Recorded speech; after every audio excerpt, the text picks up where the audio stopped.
and welcome to VentureKids YouTube channel. Today, Tuesday the 31st of March, and it's time for the shoutouts. First up, we want to have a big hello from Daniel. He wants to say hi to his best friend Ollie. Also from Oakland, we have Saul. He wants to say hello to his best mate Sam Mack. You know who you are. Also from Oakland, we have Isaac. We know he's watching. He wants to say a big hello to Jack and Leo. It's all about the Oakland boys now. George from Oakland wants to say hello to Elliot, Isaac, Leo and Jack.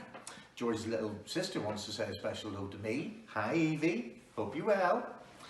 Before we leave Oakland, we just want to say a big happy birthday to Lucas for yesterday and Zoe for today.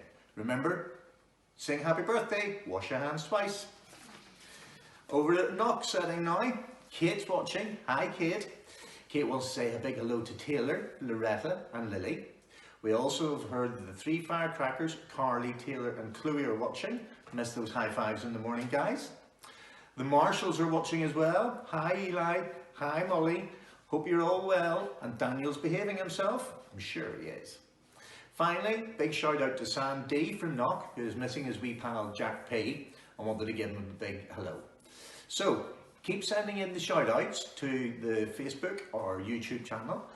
Tune in again every day. And now it's time for Risa with her activity. Stay fit, safe and have fun. Bye. Hi VentureKids! I just want to start by saying how much I miss all of you guys and I cannot wait until we're all back in the same space, playing games and having fun like usual. But until then, I hope you guys enjoy some of these videos that the team and I are putting out of some of our favorite VentureKids activities. The activity I'm going to start with today is fortune tellers. So if you guys haven't seen these before, they look like this. They're little doodads. After a little bit of folding and some coloring and writing, you get to predict each other's futures. So the way that mine works usually is with colors on the outside, but you could do pictures or trees or symbols or whatever you want. The other person would pick a color. So you'd say B-L-U-E, for example, and then they'd pick a number in mine, that's how it works. And then you'd count those numbers again, and then you have to pick one more time, whatever's on the inside, and whatever's underneath that flap is a fortune. So obviously the person who makes it would write down all these fortunes, but then you get to go around and bug your family and friends all afternoon predicting what future they might have. So these things are really simple. All you need to make them is a bit of paper, sometimes some scissors, and a pen, and maybe some coloring and pencils or whatever kind of colors you have around the house. So I do not have any printer paper around the house, so I tore a couple pages out of a notebook. Now the first thing you have to do with these is make sure that you have a perfect square. So instead of using a ruler, one of the easy tricks I like to use is a little folding trick. So I'm going to get started and I'll show you guys. I'll lift it up. So if you take one side, the short side, and bring it over to the long side, just like this. If anybody remembers their maths or geometry, they'll know that if we cut this bit off, then you'll have a perfect square here. So what I like to do is fold this bit back. So all I've done is folded this over, right? And now I'm going to fold along this line down here.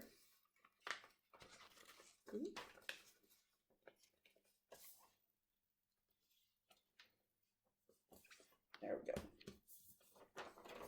All right. So now I have my perfect square up here, and then a little line down here. So I'm going to cut that bit off and use the rest of this. Here we go.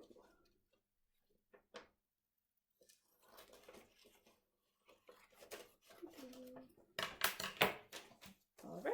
So this is what we're going to get started with. If you have paper this size laying around the house, then more power to you. So first thing you're going to do is fold it corner to corner like we've done already, and you have one line down the middle. After that, you're going to fold the other two corners, so these ones here, together, right? So you'll have two lines and a little point right in the middle. Okay? So this is the little point that I'm talking about where the two lines cross, right? So after that, you're going to take each of these four corners one at a time and fold them in to this point here. So I'll show you as I'm going along. So that's one side done, right? It's just right to that point there. And then you're going to go around and do the other three as well.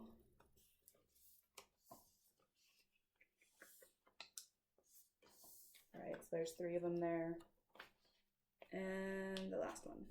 Don't worry about how perfect they are. As long as you can keep folding it, they'll turn out fine. Okay? So I've been doing all this with this side up, right? Folding these in.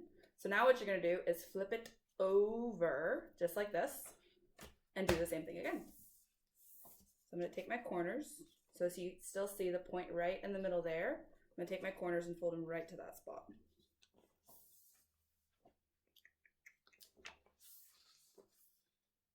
And that's going to be your inside of the thing, but I'll show you that in a second. All right, so you should have something that looks a little bit like this, okay? So it has 4 points coming in together on this side. On the other side, it looks pretty flat, but it has these little flaps that work like that, yeah? So the next bit you're gonna do is with your flaps that you just folded, all right? You're gonna have those on the inside and fold the whole thing in half, okay? Like a little booklet. So here's what I'm doing. Ooh. Just like that, okay? And make sure you squeeze down on the other edge so you have a nice big crease, a nice big fold, yeah? And then you're gonna open it back up and fold it the other way so you have another crease going the other direction, okay? Now, so after you folded it both ways, you're gonna pinch the corners and bring them together like this. And you can see what I'm doing. So if that's your little book, right? Pinch the corners and bring them together. Then you're gonna hold those corners all together with one hand if you can. And then you'll have these little flaps that you can open up on the other side, right? Ta-da! You just pull those bits out, yeah? And then you have your fortune teller. Ta-da! So the way that I put my fingers in is like this, like that. Now, like I said earlier, I like using colors on the outside, but you can also do numbers or pictures or whatever you want. And then you can do on each of the little flaps. See, I did numbers just like that. But you can also do colors or symbols or however you want. So I do it where this is a different flap than that one, but you could also do the whole thing as one if you wanted. So there's some of my fortunes there. If you don't want to make fortune tellers, they're also pretty good as puppets. Hello. All right, guys, I hope you enjoyed that. I hope you have fun telling each other's fortunes all afternoon or putting on little puppet shows if that's what you choose. I'd love to see some pictures. If you wanted to take a picture of your finished project and share them with us on our Facebook page. And of course, if there's any other activities or favorite ideas from things that you've loved from VentureKids, please, please, please comment, text, Facebook message, whatever's easiest for yourself or your parents. And we'll try and get a video made of it. All right, guys, hope you're all taking care. I'll see you soon.